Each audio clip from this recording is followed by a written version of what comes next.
Veja só como aconteciam as coisas durante a Primeira República Brasileira, pessoal. O Epistácio Pessoa estava lá na França, né, durante os acordos de Versalhes, e ele nem sabia que, enquanto isso aqui no Brasil, a política se reorganizava, o mandato do presidente interino, que era o Delfim Moreira, saía, e ele estava sendo cogitado para presidente do Brasil.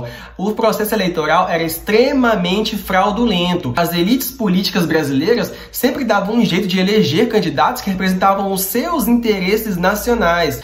Mesmo que o Epistácio Pessoa fosse paraibano, as ideias políticas dele eram muito mais alinhadas com o eixo Minas, Rio e São Paulo. Ele era um grande defensor da elite cafeicultora paulista. É por isso que, mesmo competindo com uma pessoa muito popular como o paulista Rui Barbosa, o Epistácio Pessoa ganhou as eleições presidenciais.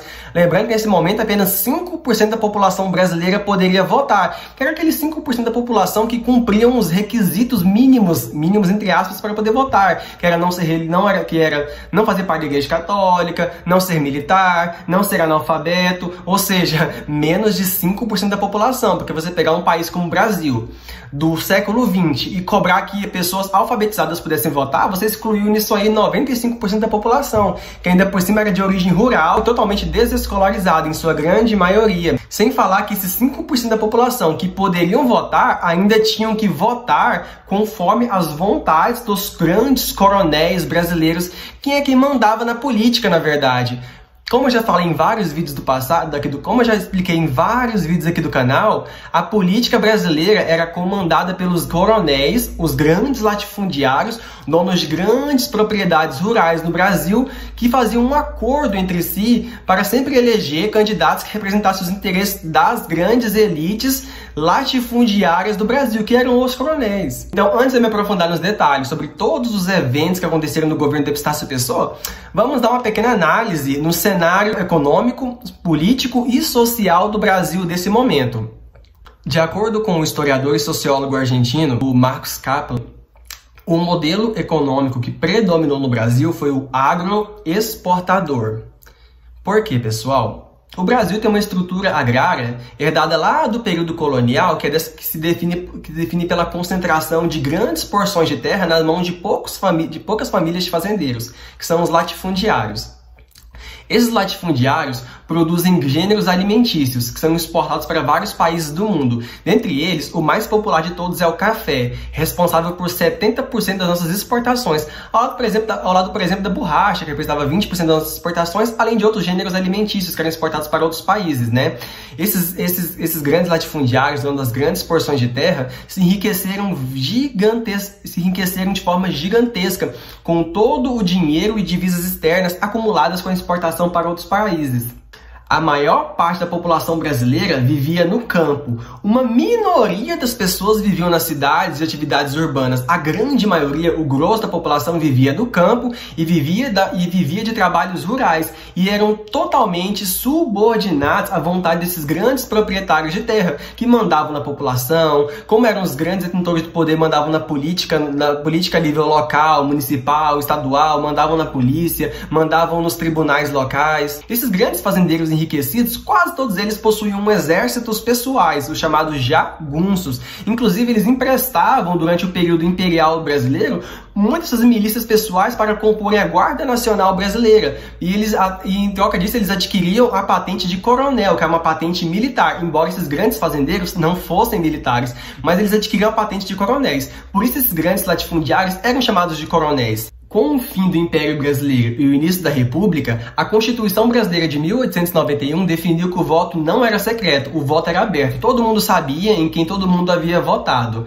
Dessa maneira, ficava muito fácil para os coronéis saberem em quem seus empregados, as pessoas que viviam nas suas terras, haviam votado. Dessa maneira, eles poderiam coagir por exemplo, eles poderiam coagir com intimidação, apadrinhamento, compra de voto, fazer com que as pessoas votassem nos candidatos que eles gostariam que chegassem ao poder, tanto para os cargos municipais, estaduais, quanto para cargos federativos. E as pessoas tinham que votar no candidato do coronel. Se não votassem, as pessoas seriam repreendidas agredidas, poderiam até mesmo serem mortas. Isso também ficou conhecido como voto de cabresto, né? Ou seja, as pessoas tinham que votar nos candidatos dos coronéis. Isso levou à chamada política dos governadores, né? Tem tudo a ver com o governo de Epitácio Pessoa. Eu vou explicar isso com detalhes para vocês, então prestem muita atenção, pessoal.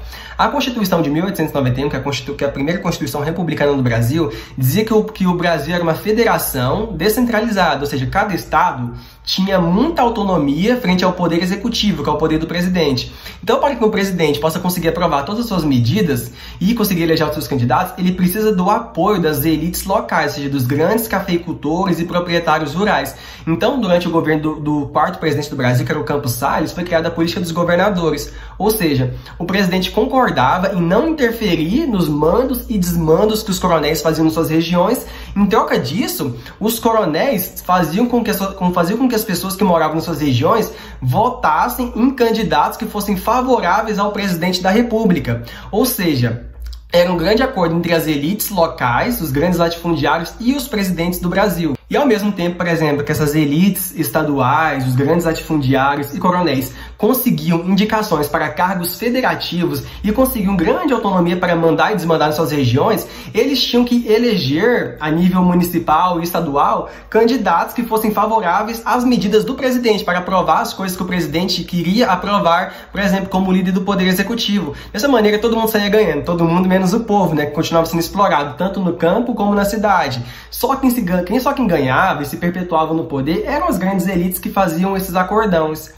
Dentre as várias elites que existiam dos vários estados brasileiros, como Rio de Janeiro, Rio Grande do Sul, Bahia, São Paulo, Minas Gerais, alguns outros estados do Nordeste, as duas mais poderosas eram as elites de São Paulo e Minas Gerais, que eram, como dentro desses estados existia a maior produção e exportação de café, essas elites eram as que tinham mais dinheiro para poder conduzir os processos eleitorais, e eram, portanto, as mais poderosas e as que mais se revezavam e as que mais indicavam candidatos que se revezavam na presidência da República.